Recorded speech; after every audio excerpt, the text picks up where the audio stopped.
Hi guys, अगर तुम भी सीएफएम के पेपर में स्ट्रगल कर रहे हो तो टेंशन लेने वाली कोई बात नहीं है। इस वीडियो के अंदर मैं तुमको कुछ टिप्स एंड ट्रिक्स देने वाला हूं जिसको फॉलो करके तुम सीएफएम के पेपर को इजीली क्लियर कर सकते हो। मैंने कौन से टीचर्स को फॉलो किया, किस टीचर की वीडियोस देखी, कौन से लेक्चर्स देखे, कौन से सवाल लगाए, तो जाके मेरा सीएफएम का पेपर इजीली क्लियर हो गया। 56 मार्क्स आए मेरे सीएफएम के अंदर, जो कि एक अच्छा स्कोर कंसिडर किया जाता है। तो चलिए वीडियो के अंदर आगे बढ़ते हैं। उससे पहले अगर आप हमारा व्हाट्सएप ग्रुप में जुड़ना चाहते हो तो लिंक डिस्क्रिप्शन में है। बात करते हैं सबसे पहले मेरी कहानी से स्टार्ट करते हैं, जिससे तुम रिलेट कर पाओगे कि तुम कितने एडवांटेजियस पोजीशन पे हो मेरे कंपैरिजन में। मैंने 3 साल 11th क्लास की पढ़ाई करी है। यस, पहले साल मैंने लिया था पीसीएमबी और मैं पेपर दिया ही नहीं, पेपर मैंने छोड़ दिया, कोविड आ गया था और मैं जानबूझ के पेपर नहीं दिया था। दूसरे साल में फिर गाँव चला गया और गाँव बुला लिया और फिर वहाँ पे मैंने पीसीएम लिया, लेकिन मैंने जोर जबरदस्ती करके कॉमर्स में आ गया और दिसंबर के टाइम पे मैंने ये स्विच मारा था। तो तुम समझ सकते हो कि 1 महीने पढ़ाई करने के बाद फरवरी में 11th क्लास के एग्जाम होते, कितना ही पढ़ लिया होगा मैंने। तो जो वीक था मेरा, जो अकाउंट्स था, वो हमेशा से वीक था। उसके बाद भी मैं पास तो हो गया था, लेकिन फिर मैंने वापस पढ़ाई छोड़ दी और 2-3 साल बाद मैंने वापस पढ़ाई कंटिन्यू करी और वो भी 11th मैंने प्राइवेट से किया। मतलब मैंने 11th का पेपर दिया ही नहीं, बिना पेपर दिए मैं सीधे 12th के एग्जाम में बैठा और 80% मार्क्स के साथ 12th का एग्जामिनेशन पास किया। ऐसा नहीं है कि मैं फिर पूरे साल भर पढ़ा या कोचिंग करी, ऐसा कुछ नहीं है। कुछ जो गिने चुने एग्जाम के टाइम होते हैं उसी के दौरान मैंने पढ़ाई करी और मेरे अकाउंट्स के अंदर 44 मार्क्स आए हुए थे, not out of 100, out of 80, क्योंकि एमसीक्यूज बेस्ड तो 20 नंबर का जो था वो एमसीक्यू मार के मेरे को लगता है एमसीक्यू 26 मार्क्स के आए हुए थे। एक 6 नंबर का भी क्वेश्चन था, जिसकी वजह से मैं अल्टीमेटली अकाउंट्स के अंदर पास हो पाया। ठीक है, अकाउंट्स कहने का मतलब ये मेरी बहुत ही बद से बदतर वीक थी, जिसकी वजह से सीएफएम मेरे लिए करना काफी हार्ड था। अब हो सकता है मेरे ज्यादा तुम्हारे 12वीं में नंबर आए होंगे और कॉन्सेप्ट की क्लैरिटी, जैसे कि कौन सी ट्रांजैक्शन एसेट में जाएगी, कौन सी लायबिलिटी में जाएगी, ये तक अभी तक कंफ्यूज रहता हूं। तो मैंने कैसे सीएफएम के पेपर को क्लियर किया इजीली बताता हूं। सबसे पहले मैंने देखा टीचर्स को बोलते हुए कि एफएम के साथ स्टार्ट करो, और विश्वास करो सबसे बेकार डिसीजन मेरा यही था कि मैंने एफएम के साथ में स्टार्ट किया, ये सोच के या ये सुन के कि एफएम काफी इजीली किया जा सकता है। लेकिन एफएम में 10 के आसपास चैप्टर्स है, dividend, cost of capital, capital structure, working capital, जो भी है, और कोई फिक्स नहीं है कि कौन से चैप्टर से कितने नंबर का पेपर आएगा। जैसे कैश फ्लो में से फिक्स है कि एक 8 नंबर का या 6 नंबर या 10 नंबर के सवाल बनेंगे ही बनेंगे।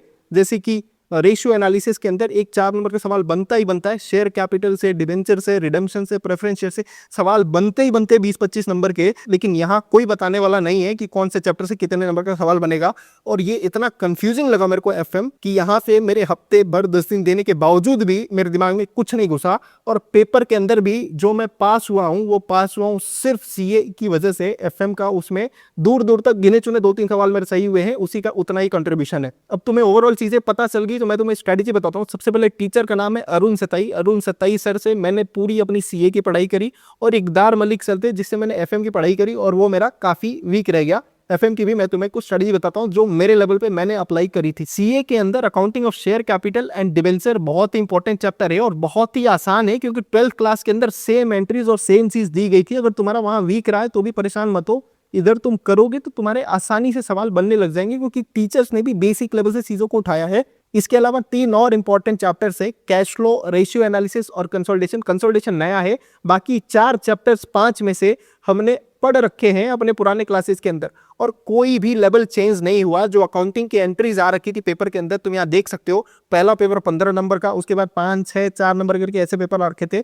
इन्हीं शुरुआती क्वेश्चंस को लगाने की वजह से मेरा सीएफएम क्लियर हो पाया, क्योंकि ये रेपिटेटिव सवाल है और सेम ही लेवल है जो 12th में था, कोई खास इसके अंदर बदलाव नहीं था। तो तुम इन चीजों को तो एटलीस्ट हार्ड कंसिडर करना बंद करो। ये वो चीजें हैं, ये वो नर्व्स हैं जो तुम्हें बढ़िया स्कोर कर सके। यहाँ पे तुमको सिर्फ एक नया चैप्टर कंसोलिडेशन फेस करने को मिलेगा, बाकी सब तुमने पढ़ रखा है। रेशियो, कैश फ्लो, डिबेंचर और शेयर कैपिटल सब तुमने पढ़ रखा है। बाकी फाइनेंशियल फोरकास्टिंग लल्लू सा चैप्टर है 1 दिन का, बाकी थियरी वाले चैप्टर्स है। तो मैंने भी यही 4-5 चैप्टर्स के ऊपर ध्यान दिया था, जिसकी वजह से मेरा सीएफएम क्लियर हुआ।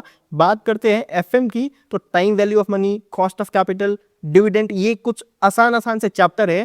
कैपिटल स्ट्रक्चर लेकिन कई बार सवाल पूछ लेता वर्किंग कैपिटल एंड मैनेजमेंट में से 20-20 नंबर के, तो यहाँ पे सवाल बनाने मुश्किल हो जाते हैं। तो कुछ आसान चैप्टर्स इसमें से भी तुम उड़ा सकते हो, जैसे कि डिविडेंड हो गया, कॉस्ट ऑफ कैपिटल हो गया, कैपिटल स्ट्रक्चर भी थोड़ा आसान ही लगता है मेरे को। उसके अलावा ईबीटी, ईवीआईटी एनालिसिस और साथ में टाइम वैल्यू ऑफ मनी से भी छोटा मोटा सवाल बन सकता है कभी कभार।